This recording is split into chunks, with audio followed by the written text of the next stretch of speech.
So it's now my turn to present, so I'll introduce myself. I'm the Managing Director of Kitney Occupational Health and Safety. We're a health and safety consultancy that's based in Brisbane. We've been operating now for about 4.5 years, and we have a range of clients, some of whom are here today, and it's really nice to see you here. And we've got a range of clients primarily based within Brisbane, but with operations across Australia and also overseas. And one of the areas that particularly interests me is due diligence, governance and management systems. And so what I'd like to talk to you about today is the importance of being smart about the way we design our management systems. So in the next 15 minutes, I'll talk you through just in principle about health and safety and the rationale that sits therefore behind a management system.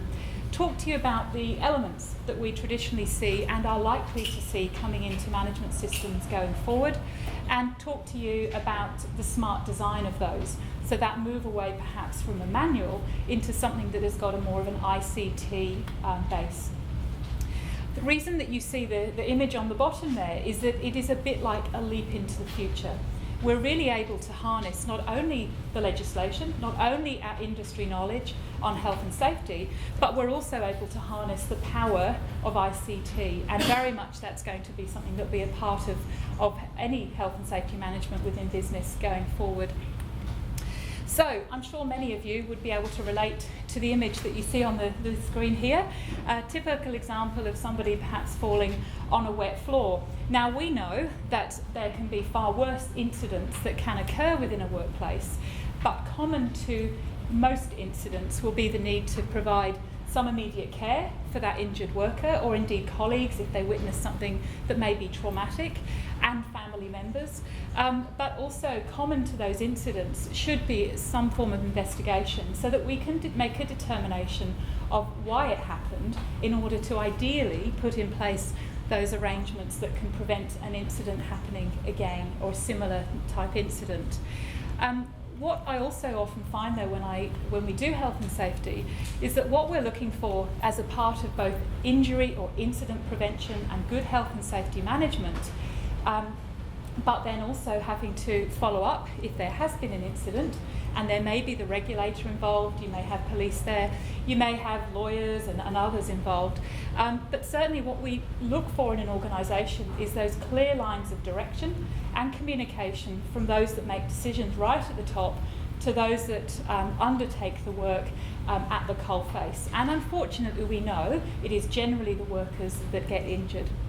So what we look for within health and safety management is those good lines of communication.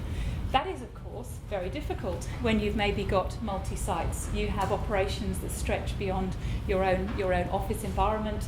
They may be people on the road, there could be people overseas, there could be individuals that are working in offices elsewhere, or in fact in retail or hospitality in restaurants. So we need to somehow ensure that we have an environment where there is a clear understanding for those at the top of the organisation who give their policy or their commitment. They operate due diligence in order to ensure that the business is meeting its obligations, so that those who are undertaking the work out on the shop floor or on the coalface are able to understand what's expected of them, and that there is some checks and balances in place to make sure they're doing what is required, and there is some form of feedback mechanism back up to those at the top so that they can verify or check that indeed those actions are being taken. So that loop is critically important for managing any aspect of business, and particularly so for health and safety. So when we think about a management system, and when we do our consultancy services, we're often asked, well, what is a management system? So in effect, a management system is simply the framework used in an organisation in order to ensure that it manages its health and safety and to provide some mechanism for improvements. It generally contains the policies, the procedures, the safe operating procedures, the work instructions, the checklists, the forms, everything that's required in order for a business to meet its legal obligations, meet its business needs, perhaps meet its clients' needs, in order to ensure that you've got health and safety well managed. There is a traditional type of health and safety manual that perhaps we may have seen sort of 10, 20 years ago. And in fact, some businesses will still use their health and safety manual today. But with the introduction of ICT, there is a definite move to automating some aspects of health and safety. So not only do staff have access to those policies and procedures, they've also got a means of downloading or having access to documents. There being workflows that sit behind a checklist, for example. So if it's been created, it then gets registered so that somebody can check to make sure that indeed those activities are happening. So the workflows that sit in an ICT system become really important for managing health and safety. On the slide here, you can just see some of the typical examples that we would look to see within a health and safety management system. So if you just take a moment to have a look around there, you'll probably see that it's a fairly good reflection of what you might find within health and safety legislation. There's a policy, whilst the law may not require it, it is in fact a commonplace in most organisations to have a policy in place to give the direction or intent of that organisation for health and safety. We've then got roles, responsibility, training. We manage our hazards and risks. We manage contractors, because obviously most organisations these days will use some form of outsourcing in order to undertake its business activities. So you can see some typical examples there within a health and safety management system. For those of you who are across the changes that are happening within international standards, in October this year, there is a new international ISO standard for health and safety called ISO 45001. And this will become a really important document going forward for many organisations. So an ISO standard, there's a family of standards by ISO, whether that be for quality, so that's 9001, environmental management, 14001, health and safety to be will be 45001. And these standards are used by organisations either because they want to get accreditation to, for example, quality or health and safety, or because they use it as a benchmark of practice so that they can measure themselves against these standards. Importantly, ISO are starting to produce standards that have common elements. So one of the difficulties previously, if you had a health and safety management system, is that you couldn't necessarily easily integrate it into other standards. So for example, ISO 9001 had different sections and elements to the 2B ISO 45001. The good news is, in September last year, ISO 9001 and 14001 were both released. They've been updated, and they have now the same structure and the same elements that we will see in all management system standards that are being released by the ISO. So this actually starts to set the opportunity to not only have a more modern place standard, but also have a standard that gives us the ability to integrate health and safety better across an organisation. So the standard is due to be released in October, and what I'd like to do is just talk to you about some of the new inclusions within that standard so that you can see where health and safety can go to in the future and the importance of ICT to help enable that. So on the slide that you've got here, anything that is coloured in blue is either a new element or it has got an emphasised place within the new standard.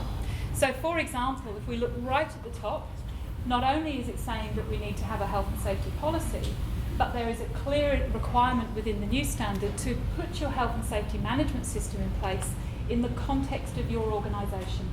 So we have health and safety legislation which sets out obligations, but it is applicable to all organisations. So we have to tailor our arrangements of health and safety to meet those obligations within the context of the business within which you're operating. So if you are a small or a medium-sized business based in Brisbane, maybe you're a panel beater, it is going to be extremely different to maybe a large organisation with multi-sites and multi-staff working across the states and territories of Australia. So a really important part of ISO 45001 going forward will be getting the system to suit the business. Once we've actually established that, we can then start looking at the other elements that sit within that standard. There is a very high emphasis on leadership and a clear requirement for the roles of those that sit at the top of the organisation to meet and understand their obligations, no different than due diligence within our health and safety legislation. Just going round the circle here, there's an increased focus on planning and resourcing. So it's not just enough to say we will do stuff, but it's a clear requirement to make sure that there are the resources and the capabilities within an organisation to ensure that stuff to happen. Again, that's a requirement for due diligence. So the new standard actually well and truly embraces not only the obligations of a business to provide a safe workplace, safe work environment, but actually to enable the officers and the leaders of an organisation to position health and safety well within the business. A couple of important aspects also within the standard is the introduction of a clear section on outsourcing and contractor management. So the health and safety obligations for those others that work within our business and making sure that they also uphold their duties. And change management. This is a new component that's just come into the new standard. It's about the recognition that every business works within a dynamic environment, whether it's new staff coming in, organisational change, a new venture happening, new work that's going on within the workplace, and the importance of being dynamic as to how we actually manage health and safety. So the recognition of continuing evaluating health and safety within the context of the work that's going on. And up the top, there's always been a requirement for some form of a management review within management systems, but there is a definite emphasis within 45001 to embrace that and ensure that there's a continual look at how well the health and safety is performing and looking for areas for improvement. So when we look at this, it both embraces due diligence requirements, it embraces the requirements for the organisation to meet its obligations as the person conducting the business or undertaking, it embraces our outsourcing and our others that work within the organisation, and it really sets a good framework. So if you haven't been familiar with the standards, it's really worthwhile clocking onto the ISO website and registering for newsletters that are coming out, because you'll be able to see when this is released. In the handouts, there's an info sheet, a two-page info sheet that you might want to read, and it just gives you a little bit more information on that. So, okay, moving on. How do we manage to capture all of those requirements from a health and safety perspective and put it into the context of modern-day business? So, I'm not a great fan of Jeremy Clarkson, I have to say. He wouldn't actually be somebody that would be high on my list of watching TV. However, I was travelling back from the UK at Christmas, and my daughter, who is a fan of Jeremy Clarkson, picked up his book on the bookshelf. And she said, "Hey Mum, this is a great quote." So I thought I would share you the quote and just see whether or not any of you already know the answer. So in Jeremy Clarkson's book, according to The World According to Jeremy Clarkson, school children are always told that they must work hard in lessons and pass their exams, or they will end up A, on the dole or on drugs, B, working as a health and safety officer, or C, stacking shelves in a supermarket. Anybody here brave enough to hazard a guess? And I know there are a couple of people in the room who know the answer. So not them. Anybody want to give it a go? C. Who said C? Okay, so there's a few people you think you're going to end up in a supermarket. Who reckons you're going to end up on dole or on drugs? It's possible. Where does that leave us? All right, so you're absolutely right. So in his book, there is a fantastic quote in there that says that if you don't work hard, you're going to end up as a health and safety officer. Well, I have another reason to disagree with Jeremy Clarkson. I absolutely fundamentally disagree with that point. And of course, what we need to do therefore is look at that in the context of the smarts that's actually needed for smart workplace design. So in terms of disagreeing with Jeremy Clarkson and moving on, to actually have a smart health and safety management system, not only does it need to be legally compliant, but it also needs to meet business needs. We know that. But actually, in the modern day, we actually need a management system that is easy to access and easy to use, that drives the right practice and the right actions, that enables the business connections between departments so that health and safety doesn't sit in its own silo, that is traceable, recordable, reportable. We have at least 2 lawyers sitting in the room here who would vouch for the importance of those records if you have an incident in the workplace, because I tell you what, they'll absolutely be needed. So the importance of that is absolutely critical. And the shift also moving away not only from document management to data and knowledge management. So records of emails, meetings records, photographs, everything that's needed to understand how health and safety is actually happening and the best way of being able to evidence and record that. So how do we do it? Well, we can have a look and think about health and safety systems. So we now know what a system is. We know the kind of elements that needs to go into a system. So let's have a look and think about how ICT gives us the ability to go forward. I'm sure those of you who've been working for a while would recognise the pile of folders here and think about that as perhaps being a traditional health and safety manual, so a paper copy, and there is still a place for that in some organisations. You'll know, of course, that there are some individuals that may go out and do health and safety inspections with their apps that they have on their smartphones or perhaps on iPads. And you'll know that if you work in an organisation that relies heavily on its directory structure, on its computer system, that somewhere within there you may be able to find the health and safety documents that the organisation has.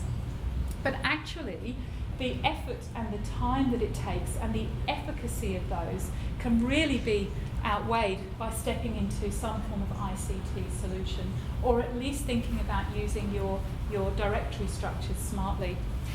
So what we're finding is this introduction of online cloud-based systems where you can manage not only your health and safety, but you can fit it within a business context, you can link it to environmental management. And what these ICT solutions offer is the ability to have some branding and identity around your health and safety so that individuals can relate to it. It can put document control so that we can clearly see what people have got access to and pull those obsolete or old documents that are no longer needed. We can have record management. How fabulous. The lawyers will love you if you're able to produce that record of that training or the pre-start check or the inspection that was done to validate the actions that were taken within the organisation. There's workflows and emails. So if you log an incident, does it just sit there? Or does it actually follow a workflow through to make the right notification for the right follow-up to occur? And of course, we've got reports and scorecards, so we can track how well we're doing and look for continuous improvement.